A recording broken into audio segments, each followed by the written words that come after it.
invincible and invisible, not a poet, a poem. I am pleased and honored to be here this afternoon and have the opportunity to introduce to you our guest speaker for the 7th annual Charles Olson Lecture and Charters. We are fortunate to have such a widely respected and published scholar and photographer with us today. She has published 3 books on Charles Olson: Olson Melville, A Study in Affinity, published in 1968, which includes her photographs of Olson and Gloucester; The Special View of History, published in 1970, her edition of the lectures that Olson gave at Black Mountain College in 1956. And most recently, Evidence of What Is Said, her collection of her correspondence with Olson, which also includes an expanded photo essay of Olson in Gloucester. In addition to her Olson scholarship, she is noted for her work on Jack Kerouac and the Beat Generation poets and writers. To highlight just one of these important works, she wrote the first biography of Jack Kerouac, which is notable in part because she had the chance to meet him, interview him, and correspond with him. She continues her involvement in Beat scholarship, and last month was keynote speaker at the European Beat Studies Network International Conference in Paris. In Anne, we have someone who stands as a witness through her writings and photographs of some of the most important literary movements and figures in recent history. So we are fortunate today indeed to have her with us and to have her share with us her experience of not only corresponding with Olson, but also of visiting Olson here in Gloucester. Please join me in welcoming Ann Charters.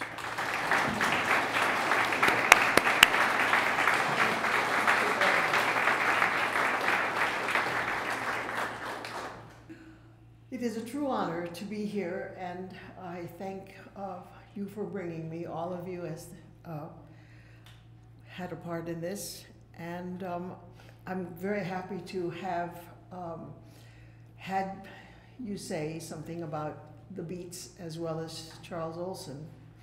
Perhaps some of you recall that on October 21st, 1969, Jack Kerouac passed away. So this is that day some years later. I'd like to actually also dedicate this talk today to the memory of George Butterick, who was my dear colleague at UConn in the early years that I was there. Passed away, died of cancer very young before he completed a biography of Olson, but who won numerous important prizes for his superb work editing the works of the writing of Charles Olson. And I really miss George. I wish he were here, and I wish he had been the first one to give the talk, the annual talk. He would have liked it too, I'm sure. Before I give my talk about Olson at Black Mountain College and the persistence of history, I'd like to read a little Olson. I spent the morning here and last night too, and I was so wonderfully reminded of the visits that I made to Olson in 1967 and 1968. And with Maximus Poems 4, 5, and 6, which came out during that period, I'd like to just read a couple of things. You wouldn't mind before I talk. Let's hear Olson, okay? I've chosen 3 things, one very short. I would like to begin with the Maximus letter, number whatever, chock-a-block. Once a man was traveling through the woods, and he heard some distance off a sound of feet beating the ground. He went to find the people who made the sound, and it was a full week before he came to them. It was a man and his wife dancing around a tree, in the top of which was a raccoon. By their constant treading, they'd worn a trench in the ground and were in it up to their waists. When the man asked them why they did it, they said they were hungry and they were trying to dance the tree down to catch the raccoon. Now the man told them there was a much better way to fell a tree, a new way, and he showed them how to cut it down. In return for which he asked the skin if they had the meat of the raccoon. So they tanned it, and off he went. Another distance in the path in the forest, and he met another man who was carrying his house on his head. He was frightened at first, but the man put his house down and shook hands with him, and while they had a smoke together and talked, the man noticed the raccoon skin and asked where he got it. He told him, from the dancing man and his wife. This was enough to get the other started. He offered him anything for the skin, and finally, the house. Looking it over, our man was delighted to find it had so many rooms and such good furniture. It reminds me of the beautiful museum upstairs. But he said, I could never carry it as you do. Oh, yes, said the man who belonged somewhere else, just you try it. And he found he could. It was as light as a basket. So he went off carrying his house until night, when he came to a hardwood ridge near a good spring of water and put it down. Inside was a wide bed covered with a white bear skin, and it was very soft. And he was tired, and he slept very well. In the morning, it was even better. Hanging from the beams were deer meat, hams, duck, baskets of berries, maple sugar, and as he reached out for them, the rug itself melted and it was white snow. And his arms turned into wings and he flew up to the food, and it was birch boughs on which it hung, and he was a partridge, and it was spring. Charles was a good storyteller. I miss those stories. This one is more about a description of the land, which he also did pretty well. It's a proem, and it starts, the Algonquins had cleared the land here. Champlain shows stage fort as containing 5 wigwams with crops. It was the first place the English as fishermen, West countrymen, used to settle on, importing the large company house in which the original 14 men lived. The first stage was built there. It was divided among 17 men in 1642 as what they were, fishermen's field. And the Parsons made it their village of homestead from shortly thereafter until my father's time and mine, when it was Barrett's so far as we were originally concerned. He building his first summer camps about the time he was mayor of Gloucester, 1914, on the model of his sister Lizzie Corliss's hen house.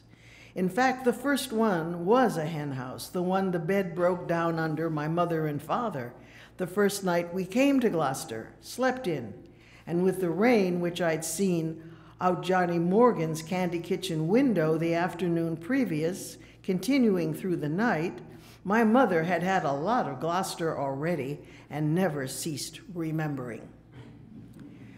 We shifted around, therefore. We're up on Bond Street with Bill Collins, the letter carrier, another summer, and at Morse's the next. And for some summers had the gambrel, the old schoolhouse of the cut, which Ed Millett has had now for years. But my father was always planning to get back up on the front, and when the big camp was maybe first built, we had it from then on forever, fronting out on the park exactly at the stone wall line of what was probably always a certain division of fisherman's field, at the edge of the cultivatable or usable sun and air edge for salting and drying fish, that line which goes in angles with some strictness from the cupboard to the low spot of Western Avenue opposite the March. The brook coming out of the forest at just about Bond Street, 1 mile from the city, flowed then by John Parsons' orchard and his well, made James Parsons' house a dell. See Bertha Cressy's mother's painting of the old Cressy homestead just there. And Jeffrey, the original wampum of the tribe, the buck and founder, his house which George Ingersoll had owned, and before him George Norton, another ship's carpenter, had built, the first house settler after the Algonquins, and the Dorchester Company House, which was probably up in the field over Settlement Cove, like a fortress or Christopher Levitt's at Portland on an island, to have room around it and sight in an enemy country on shore. This is a precis of the land I am shod in, my father's shoes. That's Olson and his Gloucester, and it's here in the pages, even if it's not outside the windows of your car as you drive by. Okay, the third and last poem, which is very short, is Olson's later note to letter number 15, written the 15th of January, 1962. And Olson said, "My memory is the history of time." And you got to remember that. All our memories are the history of time. Okay, now I'll tell you what I have to say in this talk about my relationship with Olson, and it goes back a ways. But first, I need a Kleenex, so I'll use this. Whenever I get excited, my nose runs. It's very embarrassing. You want to put that down? I think this is not working. This is... No, this Yeah. is for the, This this one's is- for the video. Okay. Sorry. Sure. So I talk into that one too? Yeah. Okay. Charles Olson at Black Mountain College, The Persistence of History. In June 1957, I graduated as an English major from the University of California in Berkeley. If I had known then about Black Mountain College, the experimental arts college in North Carolina, I might have thought about applying there as a graduate student to take classes with the poet Charles Olson. The contact with him and other American writers such as Robert Creeley and Robert Duncan, who also taught at the college, would have been so different from the staid approach of my professors teaching the academic canon at Berkeley, that the heady breath of fresh air at Black Mountain might well have changed my life. But it was the wrong time. I was too late to study at Black Mountain College with Charles Olson. A year before my graduation, the college had stopped accepting new students. Actually, in retrospect, Olson's views were available much closer to home. In February and March 1957, after Olson's job ended as rector of Black Mountain, he visited San Francisco and Berkeley and gave seminars on what he called the special view of history. I didn't know about Olson's lectures.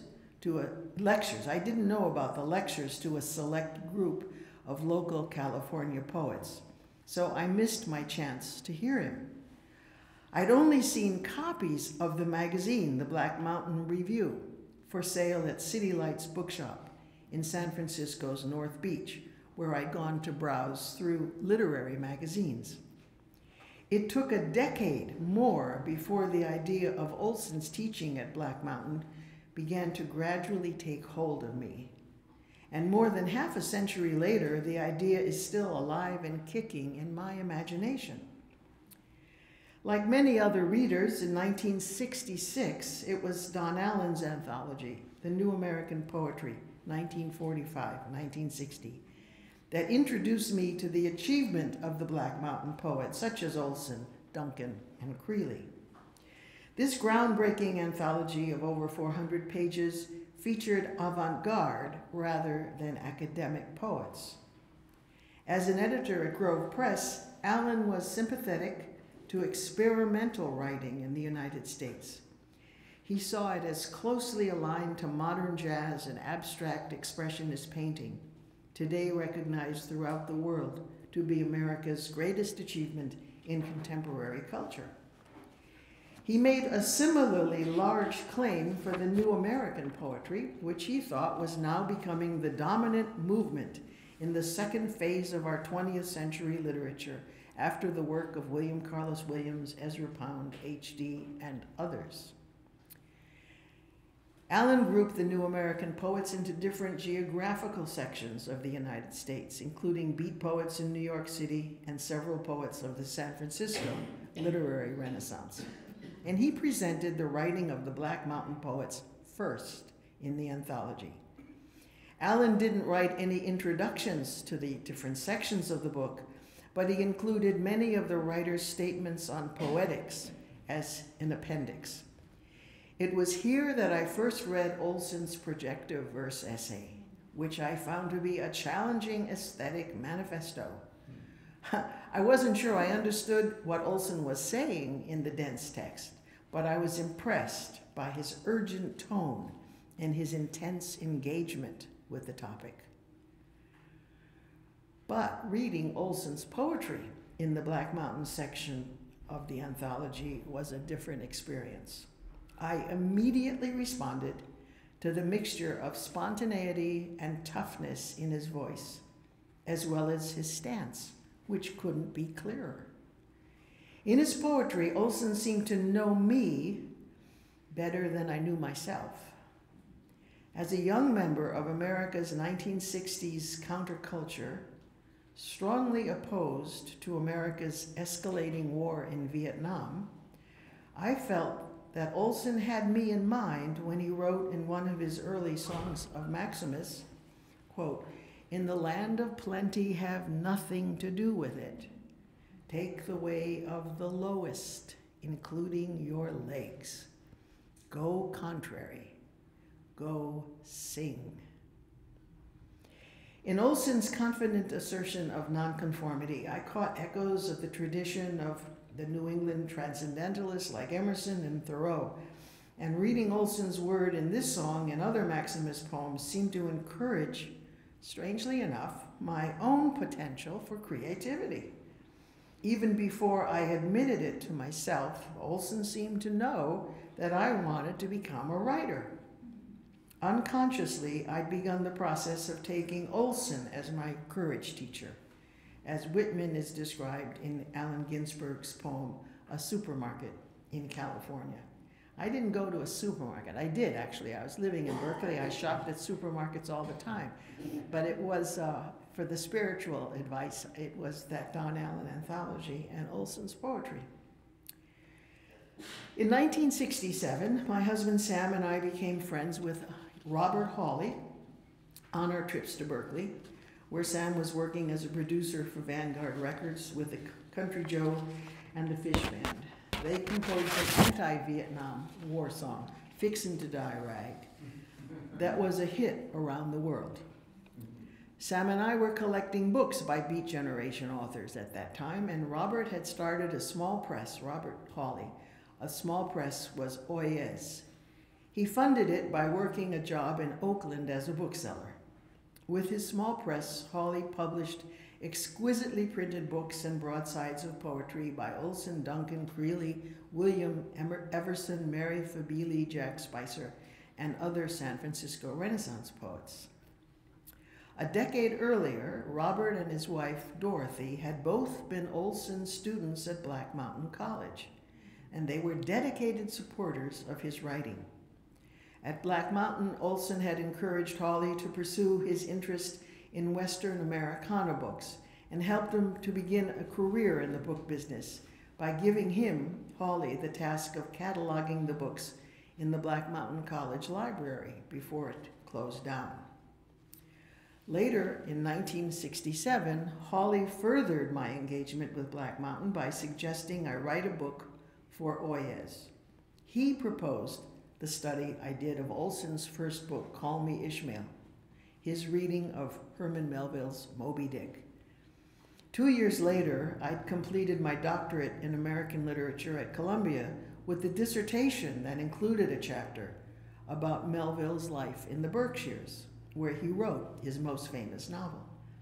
Hawley believed I had the necessary academic knowledge of Melville's work to elucidate Olson's radical view of the 19th century writer. Well, I didn't have the good fortune of experiencing firsthand the free-spirited atmosphere at Black Mountain, but apparently Hawley had internalized it after his years with Olson at the college, because he, Hawley, was willing to publish my neophyte study of Olson and Melville as an Oyez book, without subjecting my manuscript to an academic review. Phew. What a relief. I didn't know anything. It was my first academic book. Why have it reviewed, of course. Hawley was also willing to give me Olson's address at 28 Fort Square in Gloucester, Massachusetts. Those were the days. I could write to Olson if I had questions about his involvement with Melville, or if I wasn't sure about his interpretation or how he interpreted Moby Dick. So after Hawley sent me the address, I blithely went on my way. My first letter to Olson from my home in Brooklyn Heights, New York, was dated January 7th, 1968, and the poet answered it 3 days later. With Olson's help, my writing about Call Me Ishmael went very quickly.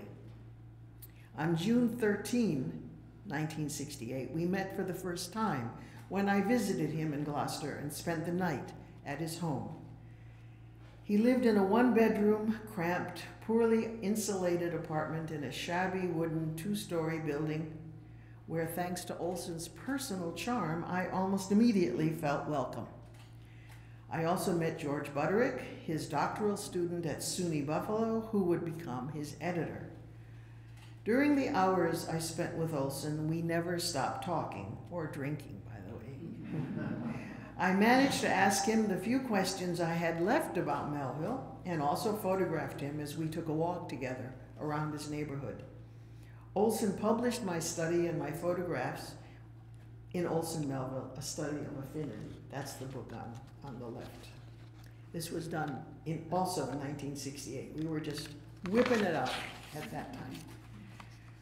Before I met Olson, I'd spent several months analyzing his thoughts about Melville, so I was familiar with his independent spirit and his intellectual approach. But after our day together, his personal style also reinforced my image of the freewheeling educational experience that had been Black Mountain College in the 1950s. That's when Olson took over its leadership from the German artist Josef Albers, 1888-1976. I was only writing this that I realized what kind of a folly I had been laboring under, but it worked. I was lucky. If I'd ever been fortunate enough to meet Josef Albers, a very famous avant-garde German artist, of course, I don't think I would have thought of him as the embodiment of Black Mountain College, though actually he was associated with the college much longer than Olson. As an international pioneer of 20th century modernism, Albers came from the Bauhaus in Weimar, Germany, to Black Mountain at its founding in 1933. He stayed on 16 years until 1949, when he went to Yale to be chairman of the Department of Design. But after I witnessed Olson's raffish lifestyle in his modest apartment in Gloucester, I took him to epitomize the spirit of Black Mountain. To begin with, Olson was physically a large man. He was a flesh and blood, exuberant Maximus figure, and he was large and untidy enough to personify my romantic idea of what an experimental art college might have been like in rural North Carolina. Just goes to figure how young I was. As I describe my first sight of him in my book, Evidence of What Is Said, this is something I wrote there, Olson stood before me for the first time, framed in the doorway to his kitchen. He was dressed in a light blue unironed cotton short-sleeved dress shirt and a pair of baggy slacks. Obviously, he hadn't been awake for very long. It was about a little after noon. He was as tall as Hawley had described him, but I didn't find his size menacing. He had gray stubble on his plump cheeks, and behind his large glasses, his blue eyes seemed kind, if a little puzzled to see me. He sized me up quickly, remembered who I was, and welcomed me inside. When he spoke, I noticed his accent was much less pronouncedly Massachusetts than Jack Kerouac's, though both men were born in cities, Lowell and Worcester, in the same state. My passionate interest in the writing of Kerouac and Olson developed after I completed my doctorate. Obviously, as my husband told me, I had a fatal attraction to bohemians. That was such a kind description of my wild notions. I had a fatal attraction to bohemians. And you know, what does that mean? Well, I'm still not finished exploring that idea, but later. Perhaps it was a reaction against the many years I'd sat quietly in the classroom, keeping a low profile since the age of 5, while I docilely completed the requirements for my academic degrees, beginning with kindergarten. Or perhaps I felt an immediate rapport with Olson when I discovered in Gloucester that he was as much an educator as a poet. He was particularly adept at carrying on simultaneous, multiple conversations with his visitors, focusing without apparent effort on whatever topic they brought to him. He was brilliant at this, and it was a skill he used much better than any professor who taught my classes at UC Berkeley or Columbia. In our conversations, Olson's thoughts ranged freely and widely from subject to subject, beginning with literature and the questions I brought to him, continuing into art, especially the local artists in Gloucester, such as Fitzhugh Lane. He reigned over his kitchen table as if he were conducting a graduate seminar in stage 4, offering endless cups of black coffee, big cups, and small glasses of Cutty Sark scotch. These lubricated the hours we spent excitedly exchanging ideas. As Olson wrote in a poem nearly a year later, March 7th, 1969, he was lonely in Gloucester after the death of his wife, Betty, in an automobile accident in New York. And his mind was, quote, hungry for everything, unquote. But on a deeper level, as Duncan understood, Olson, quote, saw education as a spiritual attack. He wanted things to happen in his students spiritually. Ginsberg shares it, and that is actually Charles's alchemy, end of quote, from Duncan, who knew him well. The second time I visited Olson in August 1968, I also went next door to the apartment that George Butterick was occupying. He surrounded himself with open boxes of Olson's manuscripts that he was attempting to organize. On his desk, I saw many worn manila folders containing loose pages of Olson's typescripts and handwritten manuscripts.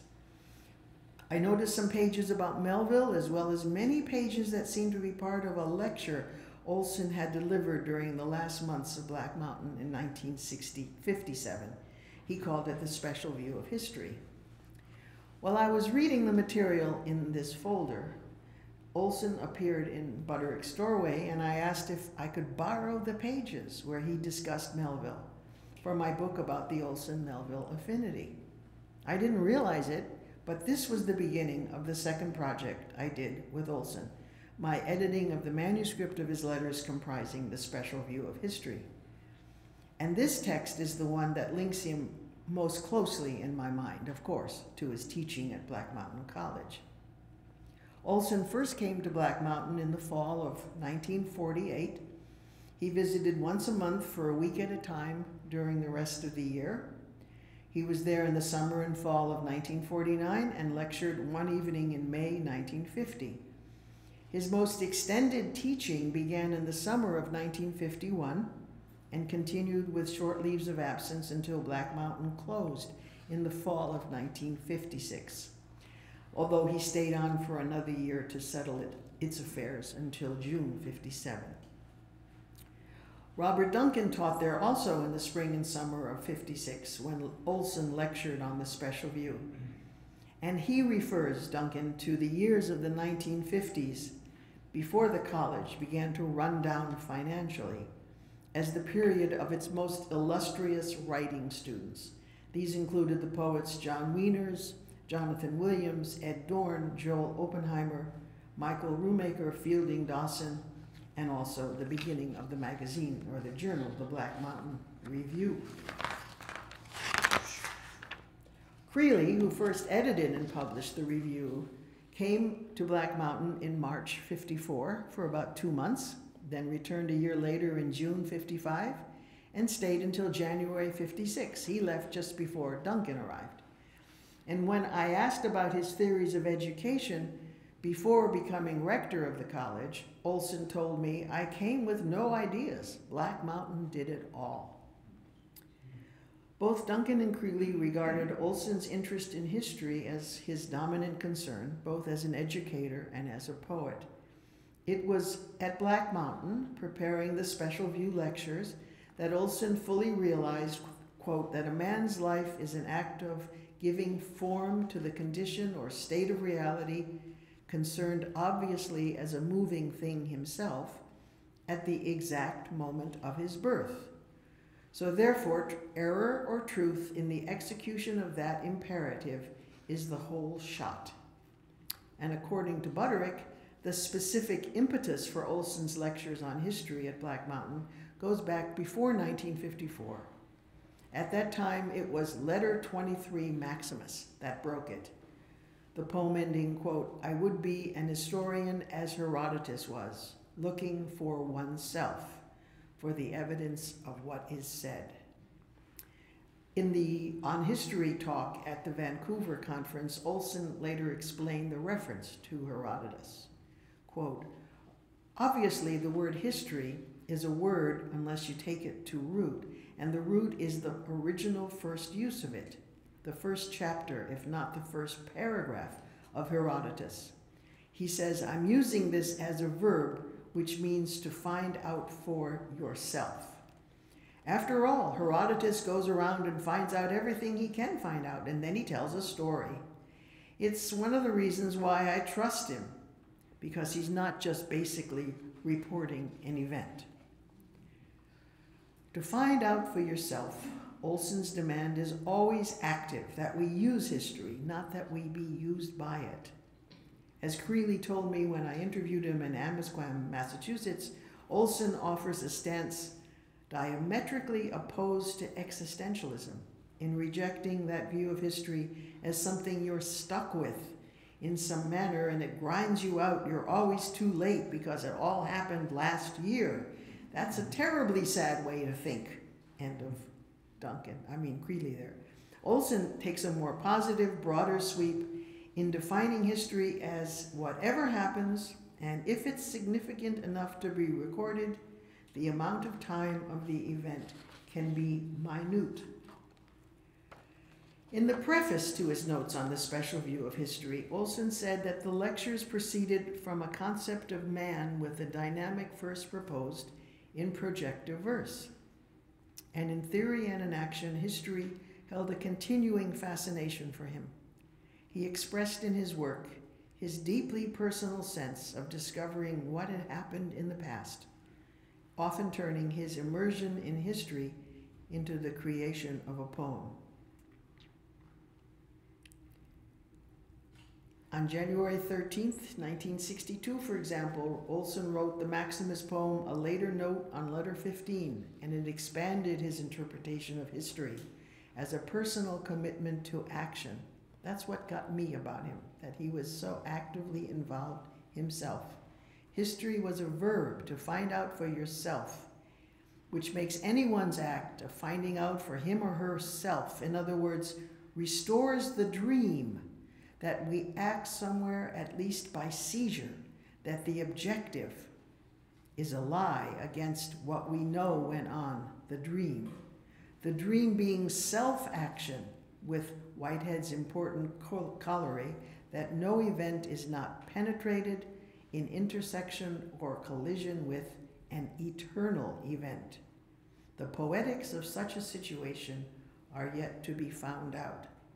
Olson had a large mind. Often I don't understand what he's writing about, but it's always big. Olson began the special view of history with an epigraph quoting Keats, the Romantic poet's famous diary entry in 1817, defining what he called the human quality of negative capability.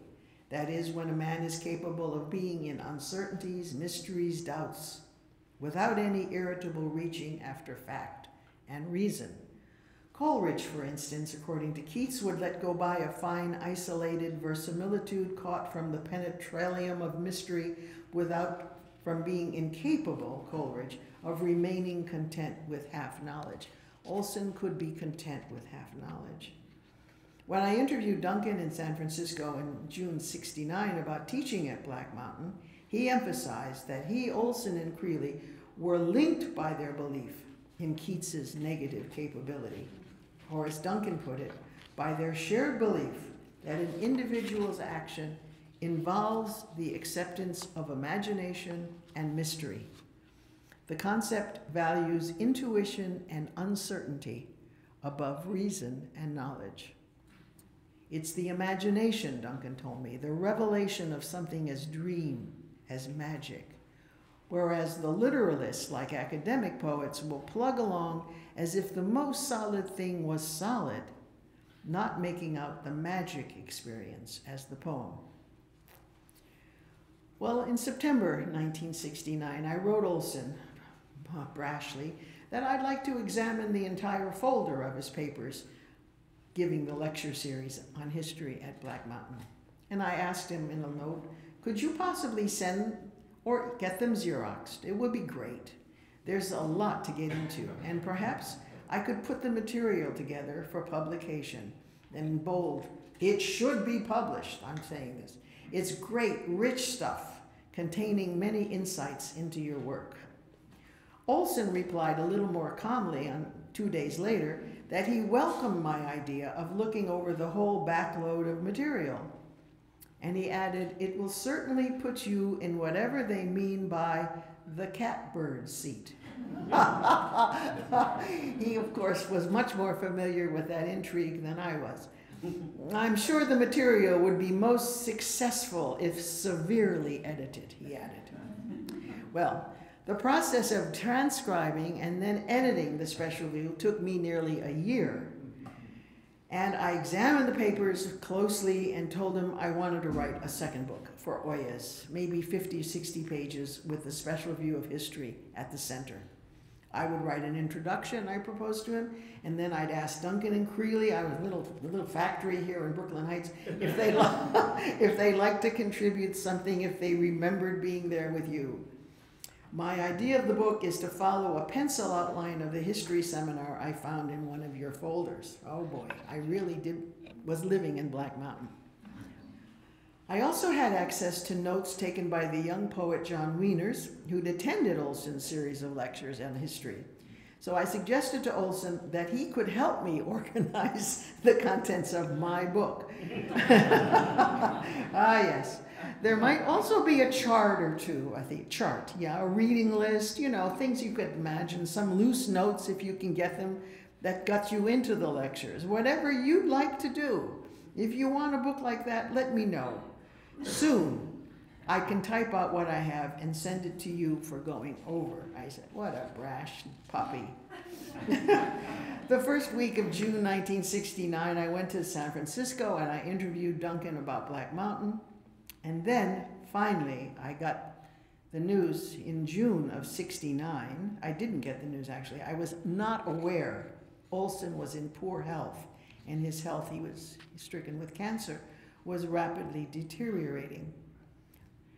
I wrote him another letter about the Black Mountain Project, and we spoke on the phone, and I sent him questions about the lectures, and he answered them, June 27th, 1969. I visited Olson for my third and last time in early July '69.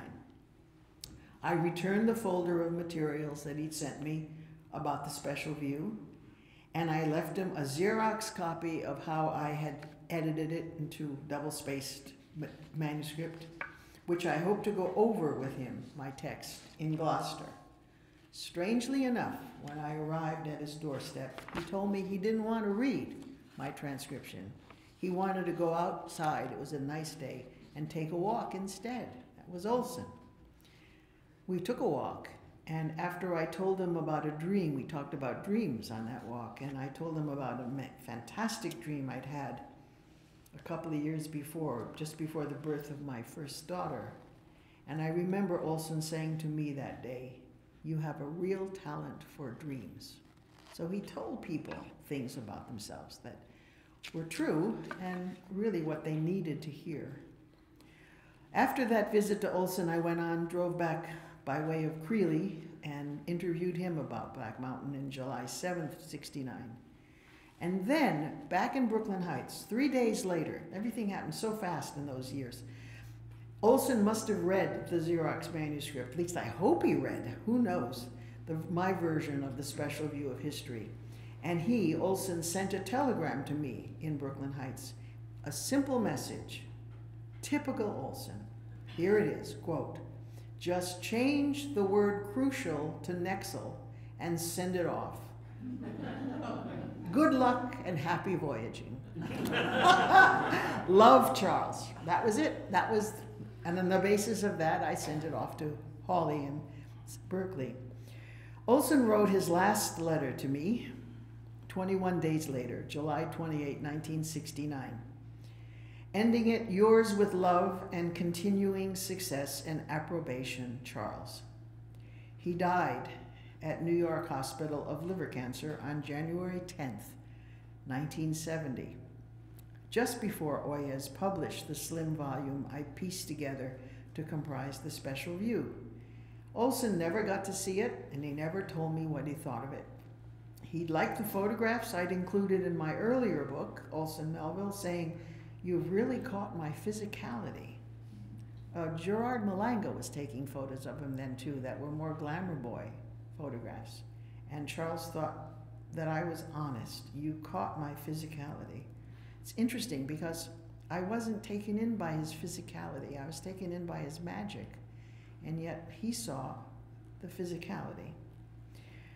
I hoped he'd like the book cover for the special view of history because it was a photograph I'd taken at the college in North Carolina of a barefoot peasant enfolded in a hooded garment reading a manuscript page. This was the special view of history at Black Mountain. Well, after Olson's death, I traveled from New York City on a bus to the North Carolina deserted college buildings to photograph the mural. In Olson's papers, deposited in his archive at the University of Connecticut at the Dodd Research Center, are the original documents comprising the special view.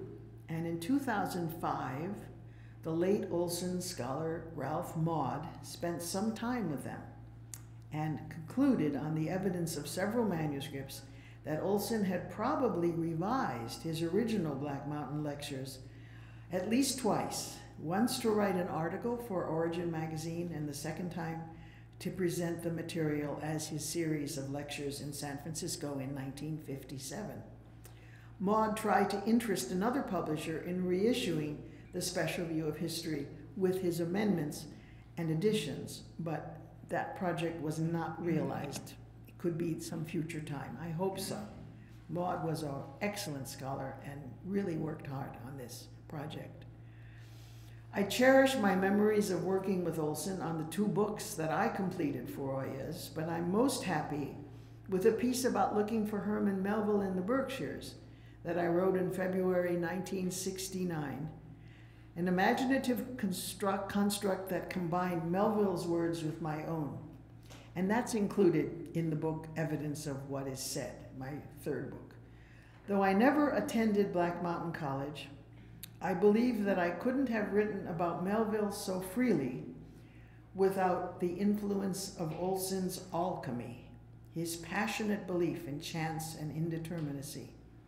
His example in Gloucester was sufficient for me to break through the stranglehold of my academic inhibitions and take to heart, finally, his advice to answer a creative work with a creative work. Thank you.